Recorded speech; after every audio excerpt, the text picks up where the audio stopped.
Property విషయంలో confusion గా ఉన్నారా? గేటెడ్ కమ్యూనిటీలో ఫ్లాట్ తీసుకోవాలా లేదా విల్లా తీసుకోవాలా? మన పిల్లల భవిష్యత్ కోసం ఓపెన్ ఫ్లాట్ తీసుకోవాలా? మన హైదరాబాద్ లో ఏ లొకేషన్ లో కొంటే మంచి అప్రిసియేషన్ వస్తుంది?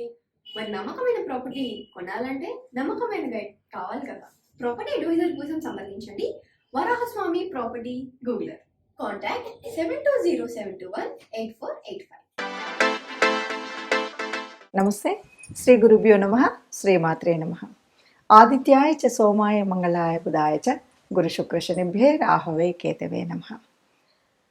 ప్రతి మాసంలో చెప్పుకుంటున్నటువంటి మాస ఫలితాల్లో ముఖ్యంగా ఈ మాసం అంటే జూలై 2024 గాను గ్రహస్థితి ఎలా ఉంది, ఒక్కొక్కరి మరి వ్యాపార ఉద్యోగ పరిస్థితులు ఎలా ఉన్నాయి, వివాహాది శుభకార్యాలకు నాంది ఎలా ఉంటుంది, ఇలాంటి విషయాలపై మన ఆర్థిక వ్యవస్థ, ఆరోగ్యం, వీటన్నిటి గురించి తెలుసుకుందాం.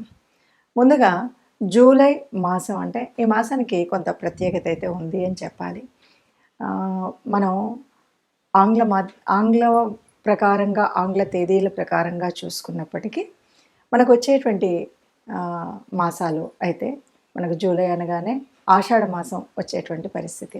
మరి ఈ మాసంలో ప్రత్యేకించి కొన్ని మార్పులు, అంటే ఇందులో ప్రత్యేకించి జరిగేటువంటి మార్పుల్లో మొదటిది తొలి ఏకాదశి అనేటువంటి పండుగ రావడం. ఇక రెండవది మనకి అయనం మారడం. పూర్తిగా సౌరమాన ప్రకారంగా ఆధారపడినటువంటి మనకు 6 నెలలు ఉత్తరాయణం, 6 నెలలు దక్షిణాయనంగా మనం భావించినప్పుడు సూర్యుడు కర్కాటకంలోకి ప్రవేశించినప్పుడు వచ్చేటువంటి మాసం, మరి వచ్చేటువంటి స్థితి దక్షిణాయనం. దక్షిణాయనంలో దైవ ఉపాసన చేయడం అనేటువంటిది ఒక సలక్షణమైనటువంటిది, మన ఆరోగ్యాన్ని, ఆయుష్ని కాపాడుకునేటువంటి స్థితి. ఈ పరిస్థితుల్లో మరి ఈ నెలకు గ్రహాలు ఎక్కడెక్కడ ఉపస్థితి అయి ఉన్నాయి ఏంటి చూద్దాం. ముందుగా మనం చూసినట్టయితే మేషరాశిలో రాశ్యాధిపతి అయినటువంటి కుజుడు అక్కడే ఉండడం అనేటువంటి మొదటి స్థానం. ఇక వృషభ రాశిలో గురువు ఉంటాడు.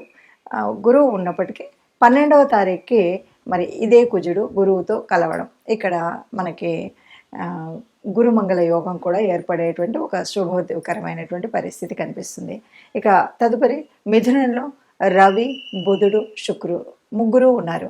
ఈ ముగ్గురు ఒక్కొక్కరు మారుతూ ఉంటారు. అంటే 17వ తారీఖున మనకు రవి కర్కాటకంలోకి ప్రవేశిస్తాడు. ఇక్కడే మనకు దక్షిణాయనం ప్రారంభమవుతుంది. అలాగే బుధుడు 7వ తారీఖున, శుక్రుడు 20 తదుపరి, ఇలా ముగ్గురు కూడా కర్కాటకంలోకి ప్రవేశించేటువంటి పరిస్థితి. ఇక కేతువు కన్యలో ఉన్నారు. శని భగవానుడు మరి తన స్వక్షేత్రమైనటువంటి కుంభంలో వక్రగతిలో ఉండడం మనకు తెలుసు.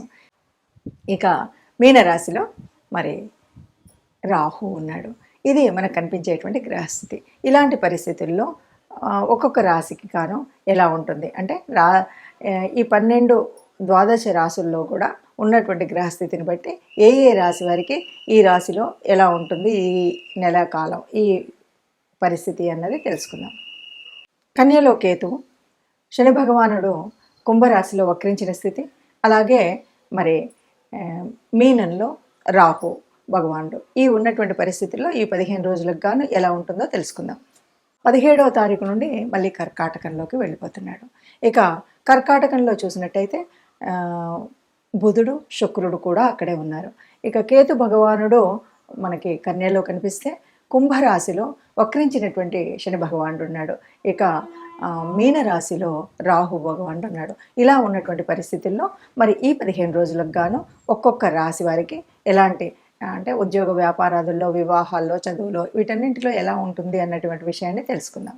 ఇప్పటి వరకు మనం చూసినటువంటి ఈ గ్రహ పరిస్థితుల మూలంగా ఒక్కొక్క రాశికి ఉన్నటువంటి స్థితిగతుల మూలంగా ఏది ఏమైనా మనం చెప్పుకునేటువంటిది ఒక విషయం ఎప్పుడు చెప్పుకుంటున్నట్టుగానే మనకు ఇదంతా కూడా గోచార రీత్యా. ఈ గోచార రీత్యా అందరికీ ఇలాగే జరుగుతుందా అన్నప్పుడు కోటాను కోట్ల మంది ఉన్నటువంటి వాళ్ళలో అందరికీ ఇలాగే జరుగుతుంది అని చెప్పాం. కానీ దాదాపుగా మనకి ఒక 30% వరకు కనిపిస్తుంది. అయితే మరి ఎందుకు చెప్పుకోవాలి అన్నప్పుడు మాత్రం మనం ఒక మాట చెప్తూ ఉంటాం. అందరికీ వారి జన్మ కుండలి కనుక తెలిసినట్టయితే, దాని ప్రకారంగా మనం చూసినట్టయితే ఇప్పుడు ఈ మాసంలో ప్రత్యేకించి మనకు ఒక యోగం గురించి చెప్తున్నాం. మొన్నటి వరకు బుధాదిత్య యోగం అని ఎలాగన్నామో ఇప్పుడు మనకి గురుమంగళ యోగం అని చెప్తున్నాం. ఈ యోగం ఉన్నటువంటి కాలంలో మనం దాన్ని ఎలా చేయాలి, ఏం చేయాలి అనేటువంటి పరిస్థితి.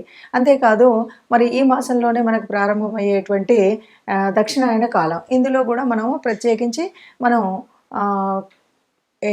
ఇంటి ఇలవేల్పును కానీ కులదేవతను కానీ నిత్యం ప్రార్థించినట్టయితే మనకు ఉన్నటువంటి అనేక గ్రహదోషాలు కూడా తొలగిపోయేటువంటి అవకాశం ఉంది. అందువల్ల మీకున్నటువంటి గ్రహ పరిస్థితిని చూసుకొని.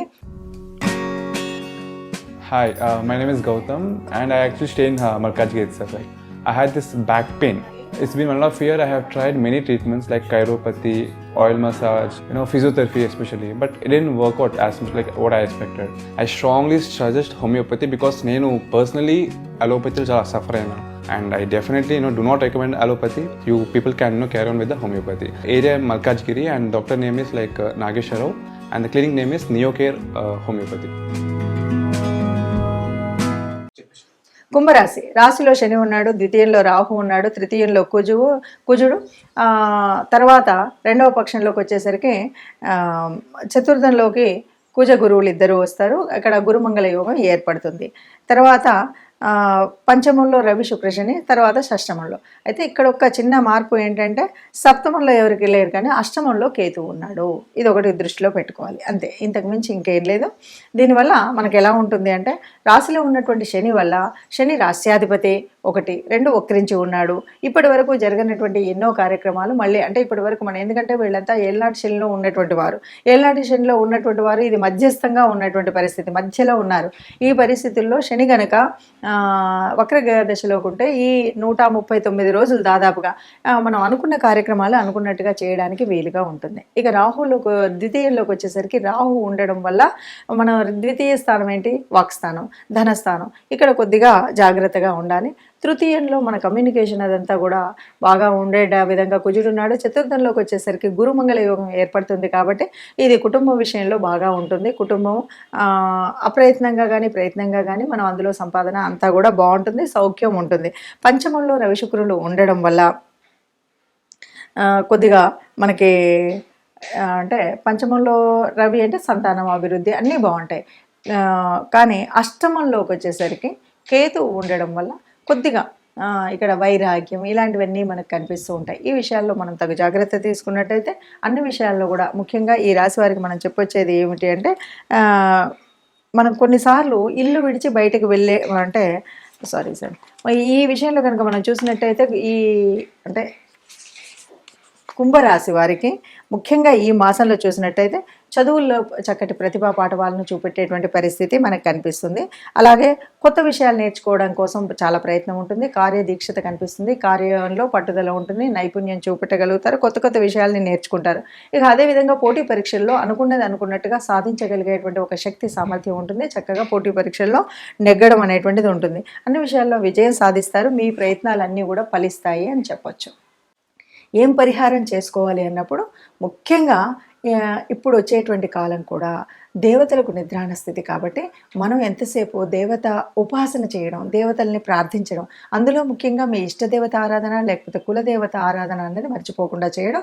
దానితో పాటు ఆరోగ్యం సరిగ్గా ఉండాలి అనేటువంటి వాళ్ళందరూ కూడా ఎవరైనా అనారోగ్యంతో ఉన్నటువంటి వారు కానీ ఇప్పుడున్న వాళ్ళు ఆరోగ్యాన్ని సమతుల్యంగా ఉంచుకోవాలనుకునేటువంటి వారు కానీ ప్రత్యక్ష సూర్యనారాయణుడు మర్చిపోకుండా ప్రార్థించడం, సూర్య నమస్కారాలు చేయడం, ఆదిత్య హృదయం వినడం, ఇవి ఈ మాసమంతా తప్పనిసరిగా చేయాలి. ఈ మొదటి పక్షంలో చేయాలి, రెండవ పక్షంలో చేయాలి.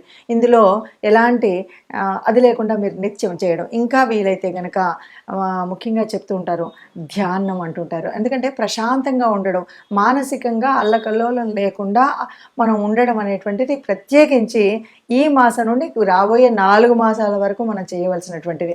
ఎందుకు అంటే ఇక్కడ మనకి దేవతలందరూ కూడా నిద్రలోకి వెళ్తున్నారు అంటారు. అంటే ముఖ్యంగా స్థితికారకుడైనటువంటి విష్ణుమూర్తి నిద్రాణంలోకి వెళ్ళేటువంటిదే మనకు శయన ఏకాదశి. మరి ఇక్కడ నుండి అంతేకాదు దక్షిణాయన కాలం, ఇక్కడ అంతా కూడా సూర్యుడు భూగోళానికి దూరంగా వెళ్తాడు కాబట్టి సూర్యుడు తాను ఇచ్చేటువంటి శక్తిని ఇవ్వడు కాబట్టి మనకు అనేక రకాలైన అనారోగ్యాలు వచ్చేటువంటి సమయం కాబట్టి మనం ఈ పని చేస్తూ కొన్ని రెమెడీస్ మనకు అందులో ఎలా ఉన్నా, మంచి చేసినా చెడు చేసినా, గ్రహాల స్థితి ఎలా ఉన్నా కూడా కొన్ని రెమెడీస్ అయితే చేయాలి. ముఖ్యంగా విష్ణు సహస్రనామాన్ని వినడం, దాంతోపాటు గోశాలకి వెళ్ళడం, గోవులకి గ్రాసం తినిపించడం, ఇలాగే దానం, అలాగే మనం ఎప్పుడు కూడా ధ్యానం, ఈ రెండు కూడా ఈ 4 ఏళ్ల కాలానికి ఇది ఒకే రెమెడీ అండి. మనకు చేతనైనంత దానం చేయడం, ఏదైనా సరే ప్రశాంతంగా ఉంటూ ఇష్టం వచ్చినట్టుగా ఎక్కువ తక్కువగా మాట్లాడకుండా ఉండడం అనేటువంటిది మంచి రెమెడీగా మనం చెప్పుకోవచ్చు. ఈ రకంగా మనం చేసినట్టయితే అందరం సుఖంగా ఉంటాం, అందులో మనము ఉండాలని ఆశిస్తూ సర్వే జన సుఖినో భవంతు.